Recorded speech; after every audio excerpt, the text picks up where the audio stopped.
ओम शांति। आज 6 दिसंबर 2024। बाबा के महावाक्य सुनेंगे। बाबा ने कहा, मीठे बच्चे, हाँ जी बाबा, तुम अभी पुरुषोत्तम संगम युग पर हो। तुम्हें यहाँ रहते नई दुनिया को याद करना है और आत्मा को पावन बनाना है। तो पूरी जो मूवी है 5,000 साल की, उसका एंड है संगम युग। जब ये मूवी दोबारा रिपीट होने के लिए सर्कल के एंड में आ जाती है, चक्र के एंड में आ जाती है, उस एंड के टाइम पर बाबा आकर हमें पूरी मूवी यानी 5,000 साल के ड्रामा के बारे में याद दिला रहा है। और हम आत्मा उस ड्रामा से न्यारी होकर उस ड्रामा को देखें, इसका ज्ञान सुना रहा है। क्योंकि हम तो मूवी में एक्ट करते करते भूल ही गए थे कि हम एक्टर्स हैं या हम साक्षी दृष्टा हैं। ना एक्टर भी अधूरा ज्ञान है। एक्टर समझना माना हम ड्रामा के अंदर जो एक्ट कर रहे हैं वो हम बदल सकते हैं, लेकिन वो भी तो नहीं है ना। तो हम कुछ भी जब बदल भी नहीं सकते तो फिर जो मूवी है वो पूरी बनी बनाई, उसको सिर्फ देखने का ही मजा है। तो इसलिए बाबा आकर हमें ये संगम युग में पूरी पिक्चर दिखाता है, याद दिलाता है कि तुम अब जो इस संगम युग में आगे जाओगे तो नई दुनिया आएगी। तो अब वो नई दुनिया को याद करना माना अपने श्रेष्ठ स्वरूप को, अपने जो आदि का रोल है, अपनी सतो प्रधान स्थिति है, उसके द्वारा किए गए कर्तव्य है, उनको याद करना, उस दुनिया को याद करना माना सतो प्रधान पॉजिटिव दुनिया को याद करना। अभी चारों तरफ हर चीज में पॉल्यूशन, नेगेटिविटी, भ्रष्टाचार, दुर्भावनाएं ये सब दिखती है। लेकिन हमारी स्मृति 63 जन्म से ये देखते देखते जैसे इसी को अपने अंदर बैठा चुकी है। अब बाबा आया है हमारी स्मृति को चेंज करने, और आगे आने वाली दुनिया जैसी होगी उसको अभी से ही स्मृति में डाल ले, कि ताकि वो दुनिया हम ला सके। कहने के लिए होता है कि हम ला सके, लेकिन दुनिया को तो आना ही है। लेकिन क्योंकि उस दुनिया में आने वाले पार्टधारी हम ही को होना है, इसलिए हमको आखिरी में वो दुनिया लाने का पुरुषार्थ भी करना है या एक्ट करना ही है। भगवान पढ़ाने वाला, हम पढ़ने वाले, और श्रेष्ठ बनकर उस दुनिया में जाने वाले। तो ये आत्मा को पावन बनाना है माना जो रोल में आत्मा ने अपनी शक्ति दी, तो उसका जो मन है वो सतो प्रधान से रजो, रजो से तमो के तरफ चेंज होता गया। अब ये जो मन एकदम तमो प्रधान हो चुका है, उस मन को पावन बनाना है। आत्मा की जो मन फैकल्टी है उसको पावन बनने का मतलब उसके अंदर स्मृति और उसके संकल्प सतो प्रधान करने हैं। तो इसलिए हमको सिर्फ और सिर्फ बाबा का ज्ञान सुनकर अपने अनादि यानी सत्य स्वरूप को याद करना है, या फिर आने वाली दुनिया को, उसके संकल्प और संस्कारों को याद करना है। प्रश्न है, बाप ने तुम्हें ऐसी कौन सी समझ दी है जिससे बुद्धि का ताला खुल गया है? हम्म। ऐसी कौन सी समझ दी है जिससे बुद्धि का ताला खुल गया है? बाबा ने उत्तर दिया, बाप ने इस बेहद अनादि ड्रामा की ऐसी समझ दी है जिससे बुद्धि पर जो गोदरेज का ताला लगा था वह खुल गया। पत्थर बुद्धि से पारस बुद्धि बन गए। बाप ने समझ दी है कि इस ड्रामा में हर एक एक्टर का अपना अपना अनादि पार्ट है। जिसने कल्प पहले जितना पढ़ा है वह अभी भी पढ़ेंगे, पुरुषार्थ कर अपना वर्षा लेंगे। तो बाबा ने जो ड्रामा का ज्ञान दिया है वो तो हमको वैसे कोर्स के समय ही बता दिया गया था। और पिछले कई सालों से जो जितने भी सालों से ज्ञान में चल रहा है, हर बात में ड्रामा की जो एक एक्सक्यूज है वो भी हम देते थे। लेकिन यथार्थ रूप से ज्ञान अभी तक समझा नहीं था, इसीलिए कहीं ना कहीं बुद्धि का जो ताला था वो ब्राह्मण बनने के बाद भी खुला नहीं था ना। जो परिवर्तन होना चाहिए, जो ज्ञान की समझ एक्चुअली में होनी चाहिए, वो अभी तक नहीं थी। लेकिन जो बाबा ने अब ड्रामा की ज्ञान की जो समझ दी है, जिसमें अभी तक हम लोग ड्रामा सिर्फ पास्ट के लिए कहते थे। अभी ड्रामा की सही समझ आई जब पास्ट प्रेजेंट फ्यूचर सब कुछ ड्रामा में हूबहू होता ही रिपीट है, ये जानने के बाद भी हम प्रेजेंट और फ्यूचर के लिए ड्रामा को यूज नहीं करते थे, तो अधूरे ही पुरुषार्थी थे। लेकिन अब जब ड्रामा की एक एक बात को गहराई से समझ गए हैं, तो जैसे मानव बुद्धि का जो एक ताला था पत्थर बुद्धि वाला, वो खुल गया। माना अब सूक्ष्म से सूक्ष्म, गहरी से गहरी राज की बातें समझ में आने लगी। और वो राज की बातों में ये समझ आया कि हम ड्रामा के एक्टर नहीं, हम तो साक्षी दृष्टा हो सकते हैं। क्योंकि एक्टर को तो एक्टिंग करके फिर रोल चेंज करने के भी स्वतंत्रता होगी। लेकिन जब हम रोल चेंज कर ही नहीं सकते, क्योंकि ड्रामा बना बनाया फिक्स्ड है, तो हम सिर्फ मात्र साक्षी होकर ड्रामा को देखकर मन को कंट्रोल कर सकते हैं। तो इसलिए ये जो बुद्धि का ताला खुला है आत्मा को पावन बनाने का, वो ड्रामा की सही समझ से खुला है। तो बाबा ने कहा जिसने जितना कल्प पहले पढ़ा होगा उतना ही पढ़ेगा। क्यों सबको एक जैसा ड्रामा, एक जैसा ज्ञान, एक जैसी बातें समझ पे नहीं आती? क्योंकि सबके बुद्धि में अलग अलग टाइम है ताला खुलने का भी, और जितना जिसको पढ़ना है। क्योंकि ड्रामा को यथार्थ जानकर ही कोई जीवन मुक्ति को पा सकता है। और जीवन मुक्ति सबको मिलेगी या कब मिलेगी, इसका पार्ट भी अलग अलग है।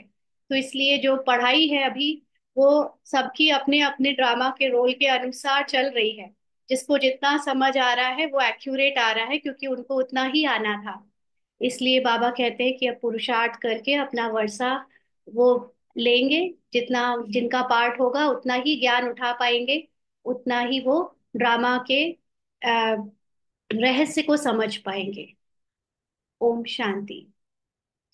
रूहानी बच्चों प्रति रूहानी बाप बैठ सिखलाते हैं, जब से बाप बना है तब से ही टीचर भी है, तब से ही फिर सदगुरु के रूप में शिक्षा दे रहे हैं। इस लाइन में बहुत गहराई है। जब से बाप बना है, बाबा ने यहाँ पर ये बात नहीं कही कि बाबा हमेशा से ही हमारा बाप है। क्यों? क्योंकि बाप बेटा, बाप बच्चा, ये सारे रिश्ते ये हद के शरीर के रिश्तों में होते हैं। आत्मा जब निराकार है, वहां पर ना उसको कोई इमोशन है, ना कोई भाषा है, ना कोई शब्द है, ना कोई रिश्ता है। तो क्या बाप और क्या बच्चा? तो परम धाम में हमारा कोई ऐसे रिश्तों में या भाषा में या आ, शरीर की पहचान में बांधने वाली कोई बात ही नहीं होती। ये तो जब धरती यानी पांच तत्वों के ड्रामा के अंदर पार्ट में एक रोल आए भगवान का, कि वो शरीर धारण करके हमको शरीर की एक आइडेंटिटी से याद दिलाए कि मैं तुम्हारा बाप हूँ और तुम हमारे बच्चे हो, तो हम इमोशनली उनसे अटैच होते हैं। और जब तक हम इमोशनली किसी से अटैच ना हो, तब तक हम उनका ज्ञान, उनकी बातें उतने सीरियसली लेंगे नहीं। तो बाबा ये बात जब कह रहा है कि जब से बाप बना है, माना जब से बाबा ने बाप बनने का रोल प्ले करना शुरू किया है, तब से उसका सदगुरु और टीचर का रोल भी शुरू हुआ है। तो ये बात समझने वाले बहुत गूढ़ रीति से समझ गए होंगे क्या इसका मतलब है। बाबा कहते हैं यह तो बच्चे समझते ही हैं, जबकि वह बाप टीचर गुरु है तो छोटा बच्चा तो नहीं है ना। छोटा बच्चा श्री कृष्ण के जैसे भगवान नहीं हो सकता, क्योंकि वो पिता भी कहलाता है, टीचर भी और गुरु भी। ऊंच ते ऊंच, बड़े ते बड़ा है। अब देखो, भगवान की जो आइडेंटिटी है या भगवान शब्द या भगवान की जो महिमा है, हमारे लिए भगवान की जो इमोशनल वैल्यू है, वो भी शरीर में रहते हुए ड्रामा के अंदर ही है। निराकारी धाम में, परम धाम में भगवान जैसा कोई शब्द नहीं, पिता जैसा कोई शब्द नहीं, कोई पहचान नहीं, कोई इमोशनल कोई गेम नहीं, कोई भाषा नहीं। हाँ, तो जो कुछ भी है, चाहे वो बाप के रूप में, चाहे वो भगवान के रूप में, सब कुछ ड्रामा के अंदर है। हम्म। तो इसलिए बाबा कह रहा है कि जब वो आता है तो बाप टीचर गुरु का रोल जब प्ले करता है, तो कोई ह्यूमन में, ह्यूमन रूप में कोई छोटा बच्चा तो ये रोल प्ले कर नहीं सकता। ऊंचते ऊंच बढ़ते बढ़ा है, बाप जानते हैं यह सब मेरे बच्चे हैं। यहाँ पर हमें बाबा ने अडॉप्ट किया, कभी कभी कहता है अडॉप्ट किया, फिर कहता है अडॉप्ट नहीं करता है, दोनों बातें बाबा बोलता है। क्योंकि अलग अलग बुद्धि अलग अलग तरह से उसको समझेगी। जो जिस तरह से जिसका ताला खुला होगा उतना उसको समझेगा। तो बाबा कहते हैं ड्रामा प्लान अनुसार पुकारा भी है कि आकर के हमको पावन दुनिया में ले चलो, परंतु समझते कुछ नहीं है। ड्रामा प्लान अनुसार पुकारा है, माना हमको एक्टिंग करनी थी दुख में जाने की, और दुख में एक ऐसे परमात्मा को याद करने की जो हमको इस दुख से निकाले। तो वो ड्रामा प्लान अनुसार हमारे एक्ट ऐसे हुए हैं। लेकिन इसका क्या मतलब है समझते नहीं है। अभी तुम समझते हो पावन दुनिया सतयुग को, पतित दुनिया कलयुग को कहा जाता है। पावन का मतलब जब सोल कॉन्शियस होते हैं, आत्मा अभिमानी आत्मा जागृत होती है तो सतयुग है। और जब आत्मा सोई होती है भूली होती है तो कलयुग है। कहते भी है आकर के हमको रावण की जेल से लिबरेट कर, दुखों से छुड़ाकर अपने शांति धाम और सुख धाम में ले चलो।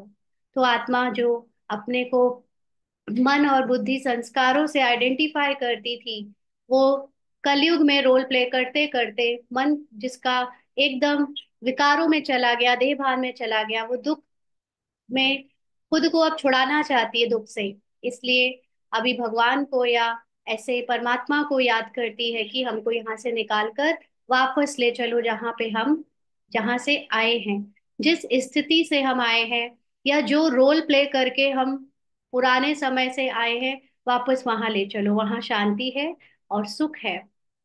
नाम दोनों अच्छे हैं, मुक्ति जीवन मुक्ति व शांति धाम सुख धाम। सिवाय तुम बच्चों के और कोई की बुद्धि में नहीं है कि शांति धाम कहाँ, सुख धाम कहाँ होता है। हम्म।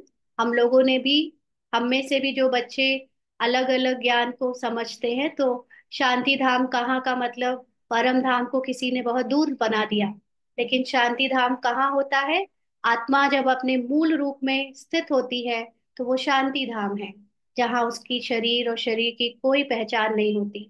और सुख धाम होता है रोल में, ड्रामा के अंदर जब रोल कॉन्शियस, सॉरी, जब आत्म अभिमानी होकर जब रोल प्ले करते हैं, पहला रोल प्ले करते हैं, तब सुख धाम होता है।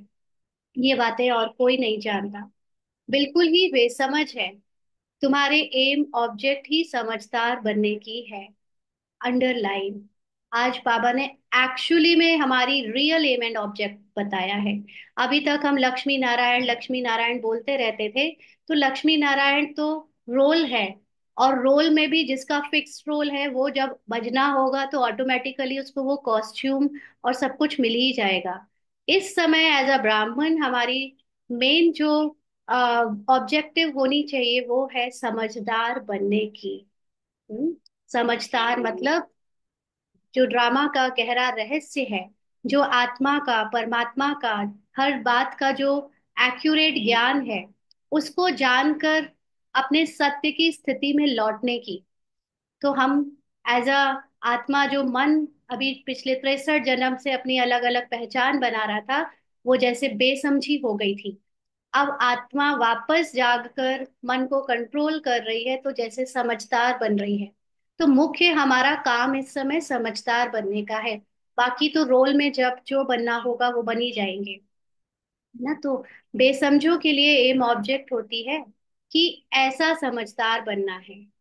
हम ही वो बेसमझ बने हुए थे अभी तक इतने जन्मों से, तो अभी हमारे लिए ही वो ऑब्जेक्टिव है कि हमको समझदार बनना है, सभी को सिखलाना है। यह है एम ऑब्जेक्ट ना। अगर हम सिर्फ ये बोलते हैं कि लक्ष्मी नारायण बनना है या मनुष्य से देवता बनना है, तो भी लोगों को क्लियर नहीं होता कि ये कैसे हो सकता है। बट अगर हम ये कहते हैं कि हमको अभी ज्ञान लेकर समझदार बनना है, अपने सत्य को जानना है, तो वो ऑब्जेक्टिव समझ में आता है कि अच्छा एक्चुअली में हमको ज्ञान लेना है, अपनी समझ बढ़ानी है। तो बाबा मोटे मोटे रूप में कहता है कि मनुष्य से देवता बनना, ये है ऑब्जेक्ट। यह है ही मनुष्यों की सृष्टि, और यह वह है देवताओं की सृष्टि। मनुष्य का मतलब ही है जो मन के वश होकर बेसमझ बन गए, और देवता का मतलब है जो अपने मन को कंट्रोल करके सतो प्रधान स्थिति में स्थित हो गए, वो है देवता। तो देवताओं की सृष्टि में हमको जाने के लिए देवता बनना है। सतयुग में है देवताओं की सृष्टि, तो मनुष्य तो जरूर मनुष्य की सृष्टि कलयुग में होगी। अब मनुष्य से देवता बनना है तो जरूर पुरुषोत्तम संगम युग भी होगा। यानी ऐसा समय भी होगा जहां पर मनुष्य और देवता दोनों का ज्ञान होगा, जहां पर मनुष्य अपने अंदर के अवगुणों को छोड़ेगा और सतयुग वाले देवताओं के गुणों को लेगा। दोनों का मिलन कहीं तो होगा। तो ऐसा समय जो होता है उसको पुरुषोत्तम संगम युग कहा जाता है। वह है देवताएं और ये है मनुष्य। देवताएं हैं समझदार, बाप ने ही ऐसा समझदार बनाया है। समझदार का मतलब जो अपने सत्य को जानता है, जो आत्माभिमानी है। और जो अपने को शरीर समझता है वो है बेसमझ। तो बाबा ने कहा बाप जो विश्व का मालिक है, भले मालिक बनता नहीं है परंतु गाया तो जाता है ना। मालिक का मतलब होता है जिसका उन चीजों पर पूरा अधिकार हो, है ना। तो बाबा, ऐसे तो संसार में कोई किसी चीज के लेकर कुछ बदल नहीं सकता, भले ही हम अपने को अधिकारी कहें, चाहे वो बाबा कहे चाहे हम कहे, लेकिन जो ड्रामा की बात है वो तो बना बनाया है, उसमें उसको कोई बदल नहीं सकता। बट मालिक का मतलब हो गया यहाँ पर ज्ञान से, जिसको इस समय पूरा ज्ञान है, वो है विश्व का मालिक, है ना। तो बाबा विश्व का मालिक है माना बाबा पूरे संसार के ड्रामा के ज्ञान को जानता है। भले मालिक बनता नहीं है, परंतु बनता नहीं है माना बाबा उस पे कोई अथॉरिटी नहीं दिखाता है कि ड्रामा मेरा है और उसमें अपनी कोई चलाए, अपने मन मौजी तरीके से उसको चेंज करता रहे। तो ऐसा बाबा मालिक नहीं बनता है, लेकिन वो ज्ञान सारा जानता है। परंतु गाया तो ऐसे ही जाता है ना। तो बाबा कहते बेहद का बाप बेहद का सुख देने वाला है। आत्माओं का बाप, बेहद माना आत्मा, तो आत्माओं का बाप आत्मा को ही सुख देता है। आत्मा का बाप शरीर का सुख देने नहीं आया है। वो अलग बात है कि आत्मा का बाप शरीर के सुख को देकर अपने बच्चों को अट्रैक्ट करता है, और साथ साथ जब वो आत्माएं खुद खुश होने लगती है अपने सत्य को जानकर, तो शरीर का सुख भी मिलता है। लेकिन उसका मेन मकसद है आत्माओं को उनका सत्य सुख देने का। तो बाबा कहते हैं बेहद का सुख होता ही है नई दुनिया में, और बेहद का दुख होता है पुरानी दुनिया में। यानी आत्मा अभिमानी स्थिति का जो सुख है वो सतयुग में, और आत्मा को भूल जाने का जो दुख है वो है पुरानी दुनिया में। देवताओं के चित्र भी तुम्हारे सामने है, उन्हों का गायन भी है। आजकल तो पांच भूतों को भी पूजते रहते हैं। जैसा धरती, आकाश, पानी, इन सब की भी पूजा करते रहते हैं। अभी बाप तुमको समझाते हैं, तुम हो पुरुषोत्तम संगम युग पर। तुम्हारे में भी नंबरवार पुरुषार्थ अनुसार जानते हैं कि हमारी एक टांग स्वर्ग में है और एक टांग नरक में है। स्वर्ग का मतलब अपने सत्य को जानना, और नरक का मतलब अपने सत्य को भूल जाना। तो इस समय कभी हम सत्य को भूल जाते हैं, कभी सत्य को याद रखते हैं, अपने अपने नंबरवार पुरुषार्थ अनुसार। रहते तो यहाँ है परंतु बुद्धि नई दुनिया में है, और जो नई दुनिया में ले जाते हैं उनको याद करना है। तो जो नई दुनिया को याद करना माना अपने सतोगुणी संस्कारों को याद करना, या कह लीजिए कि आत्मा के जो सत्य स्मृति है उसमें टिकना। और नई दुनिया में ले जाने वाला बाबा, उसको याद करना माना अपने शांति स्थिति को याद करना, अपनी हाईएस्ट जो साइलेंस की स्थिति है उसको याद करना है। बाप की याद से ही तुम पवित्र बनते हो, यह शिव बाबा बैठ समझाते हैं। तो बाबा को याद करना माना अपने साइलेंस में टिकना, या उनके ज्ञान से अपने सतो गुणों को बार बार स्मृति में लाना, जिससे हमारी पुरानी स्मृति चेंज होती है और हम फिर से अपने नई स्मृति सोल कॉन्शियस स्टेट में ट्रांसफर होते हैं। यह शिव बाबा बैठ समझाते हैं। शिव जयंती मनाते तो जरूर हैं, परंतु शिव बाबा कब आया, क्या आकर किया, यह कुछ भी पता नहीं है। शिवरात्रि मनाते हैं और श्री कृष्ण की जयंती मनाते हैं। वही अक्षर जो श्री कृष्ण के लिए कहते, वह शिव बाबा के लिए तो नहीं कहेंगे, इसलिए उनकी फिर शिवरात्रि कहते हैं। क्योंकि श्री कृष्ण है शरीर, शरीर का जन्म होता है, इसलिए उस उनका बर्थडे अलग है। जिसको शिव की कृष्ण की जयंती बोला। और शिवरात्रि है निराकार, उनका केवल अवतरण हो सकता है, इसलिए उनको शिवरात्रि कहा। तो बाबा कहते हैं अर्थ कुछ नहीं समझते, तुम बच्चों को तो अर्थ समझाया जाता है। अथाह दुख है कलयुग के अंत में, फिर अथाह सुख होते हैं सतयुग में। यह तुम बच्चों को अभी ज्ञान मिला है, तुम आदि मध्य अंत को जानते हो। जिन्होंने कल्प पहले पढ़ा है, अभी वही अब पढ़ेंगे। तो ये आदि मध्य अंत है मेन खेल का ड्रामा चेंज, पूरे ड्रामा का गेम चेंजर। हाँ, ड्रामा को जैसे यथार्थ रूप से हम जानते जाएंगे, उतना ही हमारे अंदर जो स्थिति है वो बनती जाएगी। तो जो अभी ये ज्ञान ले रहा है वो भी जितना जितना जिसने पहले लिया होगा ड्रामा अनुसार, वो अभी उतना ही लेगा।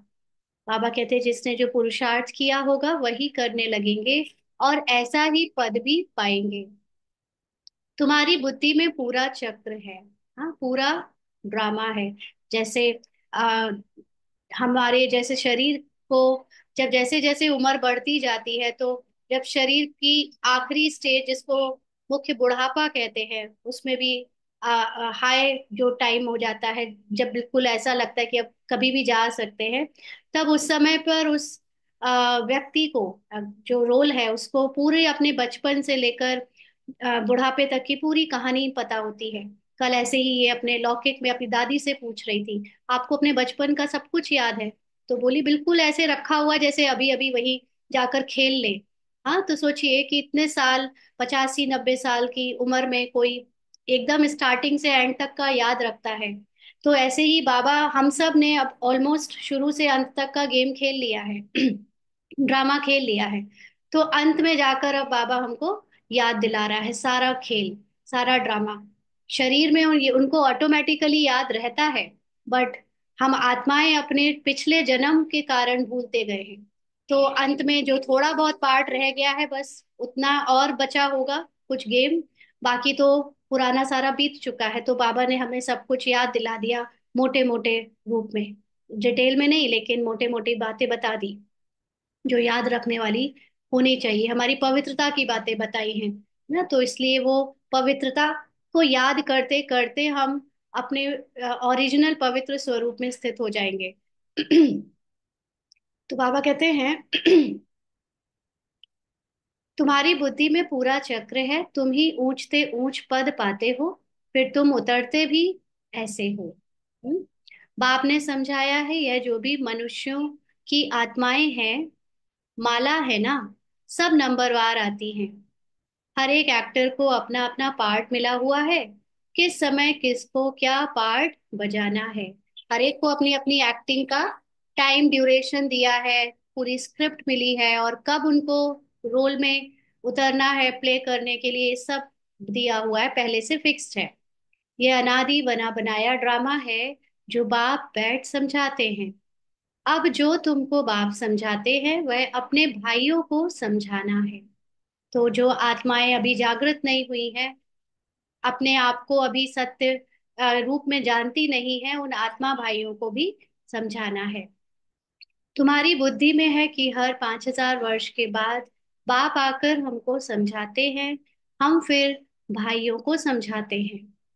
भाई भाई आत्मा के संबंध में है ना। ये भाई भाई का मतलब ये नहीं कि सिर्फ शरीर के भाइयों को समझाना है, लेकिन सभी आत्माएं भाई हैं हमारी, क्योंकि सभी आत्माएं अपने सेम घर से आई हैं।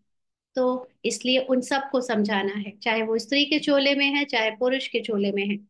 बाप कहते हैं इस समय तुम अपने को अशरीरी आत्मा समझो। आत्मा को ही अपने बाप को याद करना है पावन बनने के लिए। तो हमेशा अपने को क्या समझो? अशरीरी आत्मा समझो, क्योंकि आत्मा समझने से ही हमारी सोल कॉन्शियस स्थिति बढ़ती जाएगी। आत्मा पवित्र बनती है तो फिर शरीर भी पवित्र मिलता है। जब आत्मा ड्रामा से न्यारी हो जाएगी, अपनी पुरानी स्मृति पूरी तरह भूल जाएगी, या उसकी स्मृति मर्ज हो जाएगी, तब उसका नया रोल का शरीर भी पवित्र मिलेगा। आत्मा अपवित्र तो जेवर भी अपवित्र। तो जेवर माना शरीर। नंबरवार तो होते ही हैं, फीचर्स एक्टिविटी ना मिले दूसरे से। नंबरवार सब अपना अपना पार्ट बजाते हैं, फर्क नहीं पड़ सकता। हर एक को एक्टिंग मिली हुई है, किसको कहाँ पर कितना ज्ञान लेना है, किसको बाहर की दुनिया में क्या करना है। हर चीज का पहले से फिक्स्ड है, कोई फर्क नहीं पड़ सकता। और सबके अपने अपने इम्पोर्टेंस है। ऐसा नहीं है कि किसी का रोल ज्यादा इम्पोर्टेंट है, किसी और का रोल कम इम्पोर्टेंट है। सारे रोल इक्वली इम्पोर्टेंट होते हैं, तब वो मूवी सुपरहिट होती है ना। इसलिए कोई किसी से ना कम है ना ज्यादा है, सब सिर्फ अपने रोल प्ले कर रहे हैं।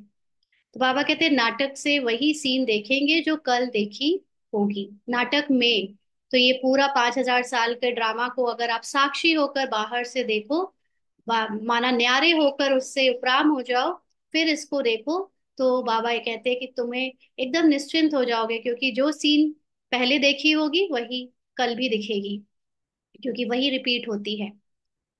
यह फिर बेहद का और कल का ड्रामा है। शायद इसीलिए कल की अवतार कह दिया है क्या। हाँ, तो बेहद का यानी आत्माओं का, जहाँ इतनी सारी आत्माएं रोल प्ले करती हैं, और कल का ड्रामा है, माना प्रेजेंट में हम नहीं रहते जब, या तो हम पास्ट के कल में रहते हैं या हम फ्यूचर के कल में रहते हैं। है ना, ये मन की एग्जिस्टेंस, मन का अस्तित्व ही है कल से। कल क्या हुआ था या कल क्या होगा। और आत्म अभिमानी स्थिति केवल प्रेजेंट में, वर्तमान में बनाई जा सकती है। तो ये जो पूरा खेल है ड्रामा का, वो प्रेजेंट पे रहकर नहीं, पास्ट और फ्यूचर को जानकर समझ में आता है। इसलिए मतलब प्रेजेंट में रहते हुए पास्ट और फ्यूचर को जानकर समझ में आता है। इसीलिए उसको शायद बाबा ने कल का ड्रामा कहा है, क्योंकि यहाँ पर हमें, क्योंकि टाइम जो 5,000 साल का है, ये तो हद का टाइम है ना। आत्मा के लिए कुछ समय और स्थान नहीं होता, काल और इस समय स्थान से परे होती है आत्मा। लेकिन जो ये रोल है, रोल में हम लोग ने जो टाइम में अपने को बांधा हुआ है 5,000 साल का, उसमें कल यानी फ्यूचर और पास्ट की चिंता करते करते ही हमारे ये पूरे खेल को बनाया गया है। तो इसलिए ये ड्रामा कहता है, कहलाया जाता है। तो बाबा कहते हैं कि कल तुमको समझाया था, तुमने राजाई ली, फिर राजाई गवाई, आज फिर समझ रहे हो राजाई पाने के लिए। हाँ, ये ज्ञान हम फिर से क्या कर रहे हैं, उसी पद पोजीशन को लेने के लिए, या वापस से अपनी स्थिति में स्थित होने के लिए ले रहे हैं। आज पुराना, आज भारत पुराना नर्क है, कल नया स्वर्ग होगा। तुम्हारी बुद्धि में है, अभी हम नई दुनिया में जा रहे हैं, श्रीमत पर श्रेष्ठ बन रहे हैं। श्रेष्ठ जरूर श्रेष्ठ सृष्टि पर रहेंगे। हाँ, आत्मा जब अपने आत्माभिमानी स्थिति में होती है तो वो श्रेष्ठ होती है, तो उसको सृष्टि भी श्रेष्ठ चाहिए। या लक्ष्मी नारायण श्रेष्ठ है तो श्रेष्ठ स्वर्ग में रहते हैं, जो भ्रष्ट है वो नर्क में रहते हैं ना। इसीलिए लक्ष्मी नारायण जो आत्माभिमानी होते हैं, या देवता जो आत्माभिमानी होते हैं, वो हमेशा प्रेजेंट में रहते हैं। उनके लिए पास्ट और फ्यूचर कुछ भी नहीं होता। जैसे कल बाबा ने कहा था ना, एक छोटा सा बच्चा होता है, एकदम इनोसेंट होता है, उसे विकारों का भी नहीं पता, उसे तो समय का भी नहीं पता कि समय की चिंता। धीरे धीरे जैसे जैसे हम बड़े होते हैं तो घड़ी देखना आ जाता है, फिर हमें घड़ी के हिसाब से चलने की आदत हो जाती है, दूसरों को भी चलाने की आदत हो जाती है। तो ये हमारे हद के माइंड जितना इंटरफेयर करने लगता है, वो हमको बांध देता है। और सतयुग में लक्ष्मी नारायण या कोई भी देवी देवता सोल कॉन्शियस होने के कारण ये समय से नहीं बंधे होते, ये वो अपने पास्ट को और फ्यूचर को याद नहीं करते, वो प्रेजेंट में रहते हैं। जो होना होता है वो होता रहता है ड्रामा अनुसार, और वो अपने वर्तमान में एकदम आनंदित रहते हैं। आनंद में रहा ही वर्तमान में रह के जाया जा सकता है। फ्यूचर और पास्ट की बातों को लेकर जो हम, जिसको हम आनंद कहते हैं, वो एक्चुअली आनंद नहीं है, वो जस्ट एक झूठी माया की खुशी है। तो ये बातें हमें समझनी है कि वर्तमान जो है वो हमें श्रेष्ठ बनाता है, वर्तमान का में रहना हमको श्रेष्ठ बनाता है। तो बाबा कहते हैं ये लक्ष्मी नारायण श्रेष्ठ है तो श्रेष्ठ स्वर्ग में रहते हैं, जो भ्रष्ट है वो नरक में रहते हैं। यह राज तुम अभी समझते हो। तो जब बुद्धि हमारी भ्रष्ट हो जाती है तो नरक होता है, बुद्धि श्रेष्ठ होती है तो स्वर्ग होता है। इस बेहद के ड्रामा को जब कोई अच्छी रीति समझे तब बुद्धि में बैठे।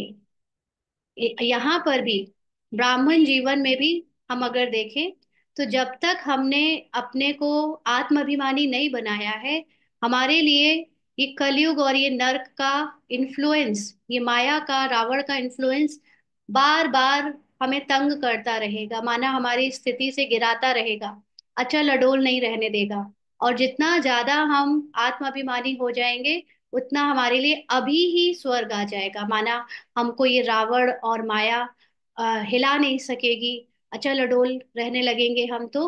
वो वही जीवन हमारे लिए स्वर्ग यानी अ, अपने अंदर पूरी खुशियों की सुखधाम बन जाता है। तो बाबा कहते जो ये राज को समझते हो वो तुम बच्चे ही समझते हो। तो ये इस बेहद के ड्रामा को जब कोई अच्छी रीति समझे तब बुद्धि में बैठे। बाबा जानता है कि सब बच्चों को ठीक से समझ नहीं आता, एक जैसा समझ में नहीं आता। जब कोई समझे अच्छी रीति तब बुद्धि में बैठे। शिवरात्रि भी मनाते हैं, परंतु जानते कुछ भी नहीं है। तो अब तुम बच्चों को रिफ्रेश करना होता है, तुम फिर औरों को भी रिफ्रेश करते हो। अभी तुमको ज्ञान मिल रहा है, फिर सदगति को पालेंगे। सदगति को पालेंगे माना हमारे इस ज्ञान से जैसे जैसे संस्कार और स्मृति चेंज होने लगेगी, हम परमानेंट फिर अपने स्वर्ग के संस्कारों में ट्रांसफर हो जाएंगे। बाप कहते हैं मैं स्वर्ग में नहीं आता हूँ, मेरा पार्ट ही है पतित दुनिया को बदल पावन दुनिया बनाना। वहां तो तुम्हारे पास कारुण का खजाना होता है। कहाँ पर? सतयुग में। यहाँ तो कंगाल है, इसीलिए बाप को बुलाते हैं, आकर बेहद का वर्षा दो, माना आत्माओं का ज्ञान दो। क्योंकि आत्मा के ज्ञान से ही हमारी कॉन्शियसनेस ऊपर होती है, और जब जितनी हमारी कॉन्शियसनेस ऊपर होती जाएगी, उतनी ऊंची दुनिया के हम लायक और काबिल बनेंगे। जितना हमारी कॉन्शियसनेस नीचे है, उतने ही नरक के लिए हम बने हुए हैं। तो बाबा कहते कल कल बेहद का वर्षा मिलता है, फिर कंगाल भी हो जाते हैं। चित्रों पर समझाओ तब समझ सके। पहले नंबर में लक्ष्मी नारायण, फिर 84 जन्म लेते मनुष्य बन गए, यानी मन के वश हो गए। ये ज्ञान अभी तुम बच्चों को मिला है। तुम जानते हो, आज से 5000 वर्ष पहले आदि सनातन देवी देवता धर्म था, जिसको वैकुंठ पैराडाइज डीटी वर्ल्ड भी कहते हैं। अभी तो नहीं कहेंगे, अभी तो डेविल वर्ल्ड है। डेविल वर्ल्ड की एंड और डीटी वर्ल्ड की आदि का अब संगम है। तो जब हमारे अंदर डेविलनेस यानी पुराने स्वभाव संस्कार आसुरी वर्ल्ड का समाप्ति हो रही है, और अंदर ही अंदर स्मृति में डीटी यानी देवताई गुणों का की स्थापना और पालना हो रही है, तो वो है संगम। यह बातें अभी तुम समझते हो, और कोई के दुख और कोई के मुख से सुन ना सको। बाप ही आकर इनका मुख लेते हैं, किनका? ब्रह्मा का। मुख किसका लेंगे? समझते नहीं है। बाप की सवारी किस पर होगी? जैसे तुम्हारी आत्मा की शरीर पर सवारी है ना, शिव बाबा को अपनी सवारी तो है नहीं, तो उनका मुख जरूर चाहिए। ड्रामा में रोल में परमात्मा को जो रोल में शरीर लेना होता है, उसको कहते हैं उसकी सवारी करना। तो शिव बाबा क्योंकि निराकार है, उसका अपना कोई शरीर नहीं है, इस फिर भी उसको ज्ञान सुनाने के लिए शरीर और मुख चाहिए। तो वो जिसका शरीर या मुख लेते हैं उनका ही नाम ब्रह्मा रखते हैं। तो उनको मुख जरूर चाहिए, नहीं तो राजयोग कैसे सिखाएं? प्रेरणा से तो नहीं सीखेंगे। तो यह सब बातें दिल में नोट करनी है। प्रेरणा से ये ज्ञान और ये समझ किसी को सिखाई जा सकती है क्या? अगर सिखाई जाती तो पिछले कई 2-3 2-2.5 हजार वर्षों से बड़े बड़े धर्म स्थापक आकर हम लोगों को समझ दे रहे हैं, ज्ञान दे रहे हैं, एक परमात्मा की याद करो ऐसा सिखा रहे हैं। बट कहाँ बन पाए कोई वैसा?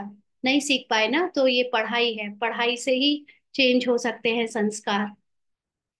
तो बाबा कहते हैं परमात्मा की भी बुद्धि में सारी नॉलेज है ना, तुम्हारी भी बुद्धि में यह बैठना चाहिए। यह नॉलेज बुद्धि से धारण करनी है, क्योंकि बुद्धि में ही नॉलेज को समाने की शक्ति होती है। और बुद्धि में ही चीजों को विजुलाइज करने की शक्ति होती है। तो जब तक हम विजुलाइज ना करें, जब तक हम उस चीज को आ, समझ से जाने ना, तब तक परिवर्तन मन का कैसे हो, मन कैसे कंट्रोल हो। कहा भी जाता है तुम्हारी बुद्धि ठीक है ना। तो बुद्धि आत्मा में रहती है। जैसे मन आत्मा का पार्ट है, वैसी बुद्धि भी आत्मा का ही पार्ट है। आत्मा ही बुद्धि से समझ रही है। तुम्हारी पत्थर बुद्धि किसने बनाई? अभी समझते हो रावण ने तुम्हारी बुद्धि क्या बना दी है। रावण माना अज्ञानता। कल तुम ड्रामा को नहीं जानते थे। बुद्धि को एकदम गोदरेज का ताला लगा हुआ था। गॉड अक्षर तो आता है ना। बाप जो बुद्धि देते हैं, वह बदल कर पत्थर बुद्धि हो जाती है। फिर बाप आकर ताला खोलते हैं। सतयुग में है ही पारस बुद्धि। बाप आकर सबका कल्याण करते हैं। नंबरवार सबकी बुद्धि खुलती है ना। ज्ञान को समझ भी सबकी नंबरवार होती है। फिर एक दो के पीछे आते रहते हैं। यहाँ पर भी बाबा के जो बच्चे बनते हैं, उसमें सबके नंबरवार बुद्धि खुलती है, और धीरे धीरे सब आते रहते हैं, समझते रहते हैं। ऊपर में तो कोई रह ना सके। हाँ, निराकारी दुनिया में शरीर तो रह नहीं सकते, पतित वहां रह ना सके। बाप पावन बनाकर पावन दुनिया में ले जाते हैं। ये वहां सब पावन आत्माएं रहती हैं, और वह है निराकारी सृष्टि। अभी 1 मिनट के लिए अपनी उस निराकारी सृष्टि में स्थित हो जाए। अपने को अशरीरी आत्मा के रूप में देखें।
आगे बाबा कहते हैं,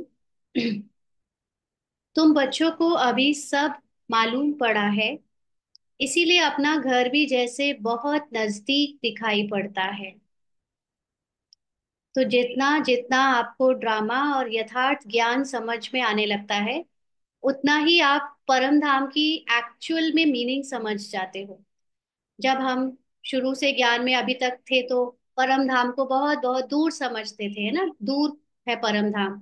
जितना जितना ज्ञान की गहराई, ड्रामा की गहराई, सत्य अपना पता चलता गया, तो पता चल गया परम धाम कोई दूर नहीं, बहुत नजदीक है ना। अपना घर बहुत नजदीक माना यही अभी है, कि अभी मैं अपनी शांति की निराकारी स्थिति में बाबा के समान, बाप समान बाबा के साथ स्थित हो जाती हूँ, यही परम धाम है। तो ये आपके पुरुषार्थ के लेवल पे, बहुत लोगों को ये बात अभी पच क्यों नहीं रही है, उनको अपना घर अभी बहुत दूर क्यों लगता है, क्योंकि ज्ञान की यथार्थ पहचान अभी तक नहीं है ना। तो जितना जितना मालूम पड़ा है, इसलिए अपना घर भी जैसे बहुत नजदीक दिखाई पड़ता है, माना अभी जस्ट अभी के अभी हम 1 सेकंड में स्थित हो जाते हैं उस परम धाम में। हाँ, तुम नहीं तो फिर बहुत दूर जाते थे, जब तक ज्ञान भी हमारे समझ से बहुत दूर था। भले ही बीटे बन गए, ब्राह्मण बन गए, लेकिन वो ज्ञान को यथार्थ नहीं समझा था, ड्रामा को यथार्थ नहीं समझा था, तो परमधाम बहुत दूर था। तो बाबा कहते तुम्हारा घर से बहुत प्यार है। घर का मतलब, अब ये आत्मा कोई स्थूल वस्तु तो है नहीं, इस शरीर की तरह के उसको रहने के लिए बेड चाहिए, 4 कमरे चाहिए, किचन बाथरूम चाहिए। आत्मा के लिए घर का मतलब है उसकी ओरिजिनल स्थिति। तो हमारा हमारी ओरिजिनल स्थिति से बहुत प्यार है। अभी हम अपने ओरिजिनल स्थिति में नहीं रह पाते, क्योंकि हम इस शरीर के ड्रामा में उलझे हुए हैं, फंसे हुए हैं, बंधे हुए हैं। तो हमें हमारी ओरिजिनल सत्य की स्थिति से बहुत प्यार है, वो परम धाम, अपने साइलेंस से बहुत प्यार है। इसको कहते हैं अपने घर से प्यार करना। तुम्हारे जैसा प्यार तो कोई का है नहीं, क्योंकि जो सच में अपने को आत्मा समझेगा तब तो प्यार करेगा उससे। शरीर समझकर कोई क्या जाने आत्मा क्या होता है और क्या जाने परम धाम क्या होता है ना। तो भले ही हमको लगता है कि हम ज्ञानी हो गए हैं, लेकिन एक्चुअली में परम धाम का मतलब है हमारी आत्मा की ओरिजिनल स्थिति, वो है हमारा असली घर। तो बाबा कहते तुम्हारे में भी नंबरवार है, जिनका बाप के साथ लव है उनका घर के साथ भी लव है। अब बाप निराकार है, टावर ऑफ साइलेंस है, हाँ, हाईएस्ट एनर्जी सोर्स है बाबा। और हम में जितना जिसका इस शरीर के साथ लगाव होगा, वो भले ही बाबा बाबा करता है, बाबा से प्यार भी करता है, लेकिन वो भक्ति वाला प्यार होता है। उसमें आपको बाबा एक साकार या आकार रूप वाला भगवान लगता है। आपको वो निराकारी स्थिति वाला जो परमात्मा है उसकी अनुभव नहीं होता, क्योंकि हम बच्चों में भी नंबरवार भक्ति के संस्कार अभी भी हैं। और वो भक्ति के अकॉर्डिंग हमको, जैसे भक्ति में परमात्मा से सब प्यार करते हैं, वैसे यहाँ पर भी बाबा से प्यार करते हैं। लेकिन यथार्थ प्यार वो है जिसको अपनी साइलेंस की अवस्था से प्यार है, उसको बाबा से प्यार है। क्योंकि बाबा भी टावर ऑफ साइलेंस है। बाबा ओरिजिनल स्टेट में उसके पास सिर्फ साइलेंस ही है और कुछ नहीं, क्योंकि वहां पर कोई संस्कार नहीं, कोई भाषा नहीं, कोई शक्ति का शो नहीं करना है। निराकारी स्टार रूप में या हम आत्मा स्टार रूप में क्या करना है, कुछ नहीं। तो वो स्थिति जिसकी खुद की है वो उतना बाबा को प्यार करता है। बाबा कहते मुरब्बी बच्चे होते हैं ना, तुम समझते हो यहाँ जो अच्छी रीति पुरुषार्थ कर मुरब्बी बच्चा बनेंगे वही ऊंच पद पाएंगे। तो मुरब्बी बच्चे का मतलब ये नहीं होता कि हमने बहुत सारे लोगों की सेवा करी है, बहुत सारे लोगों को ज्ञान सुनाया है तो हम मुरब्बी बच्चा है। अपने आप को जिसने आत्मा की स्थिति में टिका लिया है, जिसकी अवस्था सदा निराकारी स्थिति में रहती है, वो है बाबा का मुरब्बी बच्चा। बाकी रोल में ये सारी सेवाएं, ये सारा ज्ञान सुनना सुनाना, हर चीज पहले से फिक्स्ड है।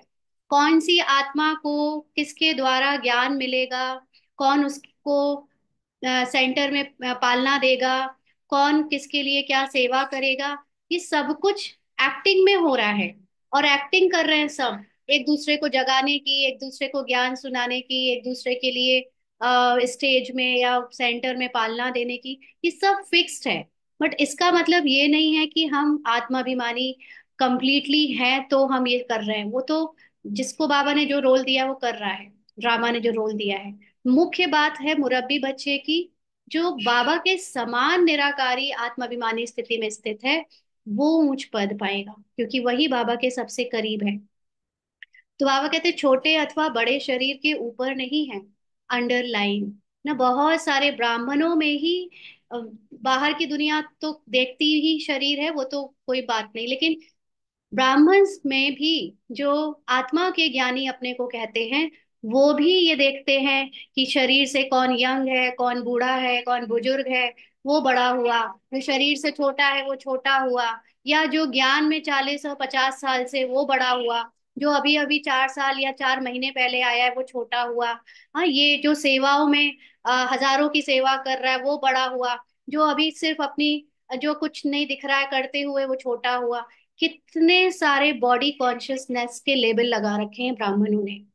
और उनको असली में समझ में नहीं आता कि यहाँ बाबा हमेशा कहता आया है, जो ज्ञान में ऊंचा है वो बड़ा है, जो ज्ञान में नीचा है, चाहे वो शरीर से कितना भी बुजुर्ग है, चाहे वो आ, सेवाओं में कितनी भी सेवा बाहरी रूप से सुनाने की कर चुका है, या जो पद पोजीशन में भी है, लेकिन अगर उसके अंदर ज्ञान की समझ, माना अपनी आत्माभिमानी स्थिति कम है, तो वो छोटा है। तभी तो बाबा के समय पे मम्मा को बड़ा क्यों माना गया, जबकि मम्मा की उम्र कितने सारे लोगों से बहुत कम थी। तब भी मम्मा को उनसे बड़े बड़े बूढ़े बूढ़े लोग भी मम्मा और बहुत रिस्पेक्टफुल नजर से देखते थे, क्योंकि उनके अंदर ज्ञान की पराकाष्ठा थी, ज्ञान की परिपक्वता थी। उस समय बाबा के समय ज्यादातर, क्योंकि बाबा की खुद की सोल कॉन्शियस स्थिति थी, तो सब लोग उनको फॉलो करते थे। फिर अंदर से स्थिति में चाहे हो चाहे ना हो, बट ऊपर से तो सब मम्मा कहने लगे थे, है ना। लेकिन यहाँ पर अब बाबा साकार में नहीं है, तो सब अपनी मनमर्जी करते हैं, सबको लगता है कि जिसने बहुत सेवाएं कर ली है, जो बहुत साल से ज्ञान में है, जो शरीर से बड़ा है, वो बड़े हैं। और बाकी सबको जो यंग दिख रहे हैं, जो बाद में है, उनको छोटा। तो ये सबसे ज्यादा अज्ञानता की पराकाष्ठा है जो ब्राह्मण्स में एग्जिस्ट करती है। ब्राह्मण्स बहुत शरीरों पे जाते हैं। तो बाबा कहते हैं ज्ञान और योग में जो मस्त है वह बड़े हैं। सब नहीं कहेंगे, लेकिन थोड़े से जो कोटों में कोई मुरब्बी बच्चों को छोड़कर बाकी मेजोरिटी इसी में जाते हैं, यही देखते हैं। इसमें डिफरेंस करते हैं कि कौन स्थूल में गृहस्थ का है, कौन सेंटर में समर्पित का है, इसी में ही कितना बड़ा डिफरेंस रखते हैं। तो यही समझ में आता है कि कितना बॉडी कॉन्शियसनेस है। तो बाबा कहते हैं ज्ञान और योग में जो मस्त है वह बड़े हैं। अंडरलाइन, जिसको ज्ञान की पराकाष्ठा है और जो अपना आत्माभिमानी है, वो मस्त, वो सबसे बड़ा है। कोई छोटे छोटे बच्चे भी ज्ञान योग में तीखे हैं तो बड़ों को पढ़ाते हैं, नहीं तो कायदा है बड़े छोटों को पढ़ाते हैं। आजकल तो मिड गेट भी हो जाते हैं। हाँ, मिड गेट का मतलब वैसे वो बौने होता है, बट यहाँ पर बाबा आत्माओं के लिए जब मिड गेट कहता है तो क्या मतलब हुआ इसका? कोई बताएगा क्या हो सकता है? यूं तो सब आत्माएं मिड गेट हैं। यही होता है ना मिड गेट का मतलब, बौना। बताइएगा आप लोग चैट पे। बाबा कहते हैं आत्मा बिंदी है, उनका क्या वजन करें। हाँ, सितारा है। मनुष्य लोग सितारा नाम सुन ऊपर में देखेंगे। तुम सितारा नाम सुन अपने को देखते हो। अंडरलाइन, सितारा मतलब आत्मा, मतलब परमधाम, मतलब ऊपर नहीं, अंदर। साइलेंस की अवस्था अंदर है। तो बाबा कह रहा है आज ये साफ साफ कि तुम सितारा सुन अपने को देखते हो। अपना मतलब मैं आत्मा को देखती हूँ। आत्मा मतलब अंतर्मुखी होकर अपने को देखना, बाहर से ध्यान हटा लेना। धरती के सितारे तुम हो, वह है आसमान के जो जड़ है। तुम चैतन्य हो, उनमें जो फेरबदल कुछ नहीं होता। उनमें तो जो ऊपर के स्टार्स है उनमें फेरबदल कुछ नहीं होता। तुम तो 84 जन्म लेते हो। कितना बड़ा पार्ट बजाते हो। पार्ट बजाते बजाते चमक डल हो जाती है। चमक का मतलब सोल कॉन्शियसनेस जैसे जैसे कम होती जाती है, खत्म होती जाती है, तो हमारी पावर्स कम हो जाती हैं, बैटरी डिस्चार्ज हो जाती है। फिर बाप आकर भिन्न भिन्न प्रकार से समझाते हैं, क्योंकि तुम्हारी आत्मा उझाई हुई है, माना सोई हुई है या भूली हुई है खुद को। ताकत जो भरी थी वह खलास हो गई है। अब फिर बाप द्वारा ताकत भरते हो। तुम अपनी बैटरी चार्ज कर रहे हो। इसमें माया भी बहुत विघ्न डालती है, बैटरी चार्ज करने नहीं देती। है ना? जितना हम अपने सोल कॉन्शियस स्थिति में से परमात्मा की हाईएस्ट महिमा को याद करते हैं, उतना चार्ज होते हैं। लेकिन ये जो माया है, ये जो ड्रामा की बातें हैं, शरीर का भान है, वो पूरी तरह चार्ज होने नहीं देता। तुम चैतन्य बैटरियां हो। जानते हो बाप के साथ योग लगाने से हम सतो प्रधान बनेंगे, अभी तमो प्रधान बने हैं। उस हद की पढ़ाई और इस बेहद की पढ़ाई में बहुत फर्क है। कैसे नंबरवार सब आत्माएं ऊपर जाती हैं, फिर अपने समय पर पार्ट बजाने आना है। तो नंबरवार आत्माएं ऊपर जाती हैं का मतलब अपनी हाईएस्ट साइलेंस की स्थिति में टिक जाती हैं, बॉडी से फ्री होकर। और फिर धीरे धीरे जब उनके पार्ट का टाइम शुरू होता है तो फिर वो पांच तत्वों की प्रकृति की बॉडी में अपना पार्ट बजाना शुरू कर देती हैं। सबको अपना अविनाशी पार्ट मिला हुआ है। तुमने यह 84 का पार्ट कितनी बार बजाया होगा? तुम्हारी बैटरी कितनी बार चार्ज और डिस्चार्ज हुई है, तब जानते हो। हाँ, वही बहुत छोटा चित्र और बौना, राइट। तो आत्माओं के लिए बौना का मतलब बिल्कुल ना के बराबर होना, है ना? तो बाबा कह रहे हैं कि तुम्हारी बैटरी कितनी बार डिस्चार्ज और चार्ज हुई है। जब जानते हो हमारी बैटरी डिस्चार्ज है, तो फिर चार्ज करने में देरी क्यों करनी चाहिए? जब पता है कि कुछ है हमारे अंदर जो खालीपन है, जो नहीं पता हमें, तो फिर ज्ञान लेने में देरी नहीं करनी चाहिए। परंतु माया बैटरी चार्ज करने नहीं देती। माया बैटरी चार्ज करना तुमको भुला देती है। हाँ, योग लगाना, अपने को आत्मा समझ कर चलाना, ये ड्रामा की पहचाने करने नहीं देती। घड़ी घड़ी बैटरी डिस्चार्ज करा देती है। कोशिश करते हो बाप को याद करने की, परंतु कर नहीं सकते हो। तुम्हारे में जो बैटरी चार्ज कर सतो प्रधान तक नजदीक आते हैं, उनसे भी कभी कभी माया गफलत कराए बैटरी डिस्चार्ज कर देती है। माना जो बहुत अच्छा आत्माभिमानी होने का पुरुषार्थ कर रहे हैं, याद की यात्रा में अच्छे आगे बढ़ रहे हैं, उनको भी माया यानी ये कभी कभी ड्रामा की कोई ऐसी अंदर से संकल्प के रूप में या संस्कार के रूप में, या जो हम पहचान ना पाए, परखने की शक्ति जब नहीं होती तो हम गलत चीज को सही मानकर आगे बढ़ जाते हैं ना। कल का भोग संदेश आया था, थर्सडे को जो भोग लगता है मधुबन में, उसमें भोग संदेश में बाबा ने शशि बहन के द्वारा जो कोड में जो बात बतवाई थी कि बच्चे उसमें क्या होता है कि बच्चे उसके ऊपर चढ़ रहे होते हैं, विमान के ऊपर, लेकिन वो विमान उड़ता नहीं है। तो बच्चे देखते हैं वहां लिखा है परखने की शक्ति। हाँ, तो ये ही परखने की शक्ति ड्रामा को आत्माभिमानी स्थिति से अलग करती है ना। अगर परखने की शक्ति नहीं होगी तो हम ड्रामा की चीज को सही मानकर आ, चल जा रहे होंगे माया की तरफ, और समझेंगे कि हम तो आत्मा का अभ्यास कर रहे हैं। तो इसलिए ये परखने की शक्ति यहाँ पर काम आती है बच्चों को उड़ने में, माना उसकी सोल कॉन्शियस स्टेज में टिकने में। तो बाबा कहते हैं यह पिछाड़ी तक होता रहेगा, लास्ट लास्ट तक होता रहेगा। फिर जब लड़ाई का अंत होता है तो सब खत्म हो जाते हैं। फिर जिसकी जितनी बैटरी चार्ज हुई होगी उसका उस अनुसार पद पाएंगे। तो अभी तक यज्ञ में जितने भी लोग ब्राह्मण बनकर या बीके बनकर पुरुषार्थ करके जा चुके हैं, इंक्लूडिंग एडवांस पार्टी, अभी तक किसी का पद फिक्स नहीं हुआ है, क्योंकि बाबा को और मम्मा को छोड़कर बाकी सबके लिए अभी हमारे अंत में जो जितना ड्रामा जब एंड होगा तब फाइनल होगा कि किसने कितनी ज्यादा आत्माभिमानी स्थिति से अपना शरीर को छोड़ा है। तो उस समय सबके पद फिक्स होंगे। ऑल्दो आत्माभिमानी स्थिति में ये पद पोजीशन की कोई चिंता नहीं होती है, निराकारी स्थिति में ये आत्माओं को कोई मतलब नहीं होता इनसे, लेकिन फिर भी क्योंकि हम ह्यूमन माइंड यहाँ पर सुनता है, हद का माइंड, तो उसको बहुत चिंता रहती है क्या पद पाएंगे। तो इसलिए बाबा कहते हैं जब ये एंड हो जाएगा ड्रामा का तब फाइनल होगा कौन क्या पद पाएगा। सभी आत्माएं बाप के बच्चे हैं, बाप ही आकर सबकी बैटरी चार्ज कराते हैं। खेल कैसा वंडरफुल बना हुआ है। बाप के साथ योग लगाने से घड़ी घड़ी हट जाते हैं तो कितना नुकसान।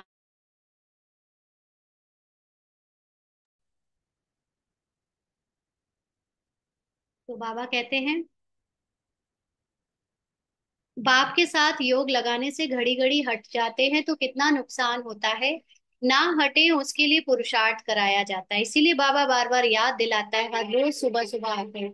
पुरुषार्थ करते करते जब समाप्ति होती है तो फिर नंबरवार पुरुषार्थ अनुसार तुम्हारा पार्ट पूरा होता है, माना गेम ओवर। जितना खेलना था इस किरदार के द्वारा खेल चुके, अब शरीर से आत्मा को एंड में ड्रामा के अपने को रिलीव करना होता है। तो जैसे कल्प कल्प होता है, आत्माओं की माला बनती रहती है।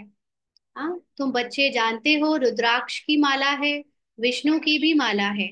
रुद्राक्ष की माला माना सभी शिव बाबा के बच्चे आत्मिक रूप में हो गई रुद्राक्ष की माला, और विष्णु की माला माना जब हम आत्माभिमानी स्थिति से अपने पद को बना लेते हैं सतयुग में आने पहुंचने के लिए, तो विष्णु की माला पहले नंबर में तो उनकी माला रखेंगे ना। बाप दैवी दुनिया रचते हैं ना, जैसे रुद्र माला है वैसे रुंड माला है। ब्राह्मणों की माला अभी नहीं बन सकेगी, रुंड माला अगेन विष्णु की माला जो सतयुग में आने वाले, त्रेता युग में आने वाले हैं। अभी बाबा कहते हैं आप ब्राह्मणों में नंबरवार नहीं बता सकते कौन आगे कौन पीछे, क्यों, बदली सल्ली होती रहेगी। कभी कोई आगे हो जाता है याद में, कभी कोई पीछे हो जाता है, ऐसे होता है। तो फाइनल तब होंगे जब रुद्रमाला बनेगी। हाँ, रुद्रमाला बनेगी माना हम सब जब निराकारी स्थिति में स्थित हो जाएंगे, ये ड्रामा का गेम ओवर हो जाएगा, तब पता चलेगा कि किसने कितनी को अपने को साइलेंस की अवस्था में टिकाया है। उसके बाद फाइनल ब्राह्मणों में जो जैसे एग्जाम जब सभी जगह ओवर हो जाते हैं ना, मान लीजिए पूरे देश में कोई एग्जाम चल रहा है, तो कहीं थोड़ा पहले खत्म हो गया, कहीं थोड़ा बाद में खत्म हो गया, या वोटिंग हम जैसे कहते हैं जब पूरे देश में वोटिंग हो गई तब काउंटिंग शुरू होती है, या अलग अलग काउंटिंग होती रहती है, बट फाइनल रिजल्ट तब होता है जब सब जगह की काउंटिंग हो जाए। तो ऐसे ही यहाँ पर जब सब जीरो में पहुंच जाएंगे, निराकारी स्थिति में, तब फाइनल पता चलेगा किस ब्राह्मण की टॉप की स्थिति है और किस ब्राह्मण की पीछे की स्थिति है। तो यह ब्राह्मणों की भी माला है, परंतु इस समय नहीं बन सकती। वास्तव में प्रजापिता ब्रह्मा की सब संतान है। शिव बाबा के संतान की भी माला है। विष्णु की भी माला कहेंगे। तो माला का मतलब उनके डायनेस्टी में आने वाले। तुम ब्राह्मण बनते हो तो ब्रह्मा की और शिव की भी माला चाहिए। यह सारा ज्ञान तुम्हारी बुद्धि में नंबरवार है। सुनते तो सभी हैं, परंतु कोई का उस समय ही कानों से निकल जाता है। सुनते ही नहीं, कोई तो पढ़ते ही नहीं, उनको पता ही नहीं भगवान पढ़ाने आए हैं। बाबा के बच्चे बनने के बाद भी ढंग से पढ़ते नहीं। हाँ, क्योंकि आ तो गए हैं किसी वजह से। हाँ, कल कोई कह रहा था कि बहुत सारे ब्राह्मण भोग खा खा के आ गए। हाँ, प्रसाद खा खा के आ गए। तो जो इस तरह से आया है तो उसके अंदर ज्ञान, जिसका जन्म ज्ञान के कारण नहीं हुआ है, उसका हमेशा भाव दूसरी चीजों में ही बना रहेगा, उसका इंटरेस्ट हमेशा दूसरी चीजों में रहेगा। कहीं कैसी पालना हो रही है, कैसी सुविधाएं हैं, कैसा ब्राह्मण परिवार में क्या नाच गाना हो रहा है, ये सारी चीजों में उसका इंटरेस्ट रहेगा। जो एक्चुअली ज्ञान और योग को समझ कर आया है वही सच्चा बच्चा है ना। तो इसीलिए कई लोग हैं जो हाँ यहाँ बन गए हैं ब्राह्मण, मुरली भी सुन लेते हैं, जो यहाँ की नियम मर्यादा है वो कर लेते हैं, बट एक्चुअली इंटरेस्ट इसमें नहीं है। इंटरेस्ट तो बाकी की दूसरी चीजों में है, भोग में है, हाँ टोली में है, और जो प्रोग्राम्स हैं उसमें है, सेवाओं में है, लेकिन अपनी आत्माभिमानी स्थिति और ज्ञान में इंटरेस्ट ज्यादा नहीं है। तो उनके क्या होगा, ज्ञान एक कान से सुना दूसरे से निकल जाएगा। बाबा कहते हैं कोई तो पढ़ते ही नहीं, उनको पता ही नहीं भगवान पढ़ाने आए हैं। पढ़ते ही नहीं है, यह पढ़ाई तो कितना खुशी से पढ़नी चाहिए। अच्छा, मीठे मीठे सिकी लदे बच्चों प्रति माता पिता बाप दादा का याद प्यार और गुड मॉर्निंग। रूहानी बाप की रूहानी बच्चों को नमस्ते। हम रूहानी बच्चों की रूहानी बाप दादा को याद प्यार, गुड मॉर्निंग और नमस्ते बाबा। शुक्रिया, थैंक यू बाबा। धारणा के लिए मुख्य सार, पहला पॉइंट, याद की यात्रा से आत्मा रूपी बैटरी को चार्ज कर सतो प्रधान तक पहुंचना है। ये नहीं समझना है कि ज्ञान ले लिया, समझ आ गया तो हो गया पुरुषार्थ। अब तो एक्चुअल में पुरुषार्थ शुरू हुआ है। अब तो हमें हर वक्त, अभी तक तो 7 घंटा 8 घंटे का चार्ट रखने को बाबा कहता था, अब तो बाबा ने जब ये ज्ञान ड्रामा का अच्छे से समझा दिया है तो चौबीसों घंटे का हमको निरंतर का टारगेट लेकर आगे बढ़ना है, तभी आत्मा सतो प्रधान तक पहुंचेगी। आत्मा का मतलब आत्मा का मन, उसके अंदर जरा भी कलयुगी दुनिया की कोई स्मृति, कोई संस्कार, कोई संकल्प ना आए, तब कहेंगे कि सतो प्रधान हो गया। ऐसी कोई गफलत नहीं करनी है जो बैटरी डिस्चार्ज हो जाए। हम्म। तो ये हम लोग, जो लीकेजेस है ना हमारे पुरुषार्थ में, कलयुगी दुनिया को देख लेना, उसके बारे में सोचना, वापस धारणाओं में ऊपर नीचे हो जाना, ये गफलत है, जिससे आत्मा अपने आत्माभिमानी स्थिति से बार बार फिर दूर हो जाती है। तो ये नहीं करना है। मुरब्बी बच्चा बनने के लिए बाप के साथ साथ घर से भी लव रखना है। बाबा से बहुत प्यार है वो ठीक है, लेकिन बाबा के साथ जो घर है, मतलब हमारी जो हाईएस्ट साइलेंस की स्थिति है, उससे लव रखना है। ज्ञान और योग में मस्त रहना है। बहुत अच्छा खासा ज्ञान हमें खुशी देता है, और योग माना आत्माभिमानी स्थिति बनाना, इसमें मस्त रहना है। बाप जो समझाते हैं वह अपने भाइयों को भी समझाना है। वरदान है, एक बाप को अपना संसार बनाकर सदा एक की आकर्षण में रहने वाले कर्म बंधन मुक्त भव। एक बाप को अपना संसार बनाकर सदा एक की आकर्षण में रहने वाले कर्म बंधन मुक्त भव। तो ये कर्म बंधन हमारे जितने भी हम कहते हैं, ये क्यों बने हैं? क्योंकि हम उनसे आकर्षित होते आए हैं, हम उनको इम्पोर्टेंस देते आए हैं, या हम उनको वैल्यू देते आए हैं बाबा से ज्यादा। तो अब हम अपनी सारी वैल्यू, सारी इंपॉर्टेंस, सारा आकर्षण, अटैचमेंट सिर्फ एक बाबा से रखें, तो शरीर के जो अनेक रिश्ते वगैरह हैं उनके साथ रहते हुए भी वो हमें बांध नहीं सकते, उनके कर्म बंधन से हम मुक्त हो जाएंगे। तो बाबा कहते हैं सदा इसी अनुभव में रहो कि एक बाप दूसरा ना कोई, बस एक बाबा ही संसार है, और कोई आकर्षण नहीं, कोई कर्म बंधन नहीं। भले ही चाहे हम स्त्री पुरुष का रोल प्ले कर रहे हैं, चाहे माँ बेटी बहन भाई पति पत्नी का रोल प्ले कर रहे हैं, लेकिन हम जानते हैं ये रोल अलग है और मेरा सत्य अलग है। मैं पति को पति की जिम्मेदारियां निभा रही हूँ, लेकिन उसको पति बनकर उसको अपने ऊपर अधिकार नहीं देती, क्योंकि मेरे ऊपर अधिकार सिर्फ बाबा का है। तो ये जब हम स्मृति से याद रख के एक्ट करते हैं, एक्ट में सारे संबंध निभाते हैं, तो कोई भी बंधन नहीं हो सकता कि जो हमें बांधे। तो बाबा कहते हैं जो किसी पर मेरेपन का अधिकार रखते हैं, उन्हें क्रोध या अभिमान आता है। हाँ, ये मेरा बच्चा है, या मैं, ये मेरा पति है या मेरी पत्नी है, या मैं उनकी पत्नी हूँ, मैं उनकी माँ हूँ, तो इस कारण से ही कुछ बात होती है तो मुझे क्रोध या अभिमान आ जाता है। ये कर्म बंधन है। लेकिन जब बाबा ही मेरा संसार है, यह स्मृति रहती है, तो सब मेरा मेरा एक मेरे बाबा में समा जाता है। तो ना सिर्फ संबंधियों का, लेकिन घर का, प्रॉपर्टी का, जिसको हम ये कहते हैं ये मेरा है, ये मेरा है, तो उसके कुछ भी ऊपर नीचे होने से हमारे अंदर क्रोध अभिमान अपमान की फीलिंग आने लगती है। तो जब बाबा को ही सब कुछ बनाया है, तो फिर अंदर के बाहर के सारे कर्म बंधनों से सहज ही मुक्त हो जाते हैं। स्लोगन है, महान आत्मा वह है जिसकी दृष्टि और वृत्ति बेहद की है। माना, जो हमेशा आत्माभिमानी स्थिति में सबको आत्मा रूप में देखता है, वही महान आत्मा है। अच्छा, ओम शांति। अव्यक्त इशारे करते हैं। एक सेकंड। आज 6 तारीख के अव्यक्त इशारे हैं। जितना अपने को सर्व प्राप्तियों से संपन्न अनुभव करेंगे, उतना संतुष्ट रहेंगे। अगर जरा भी कमी की महसूसता हुई, तो जहां कमी है वहां असंतुष्टता है।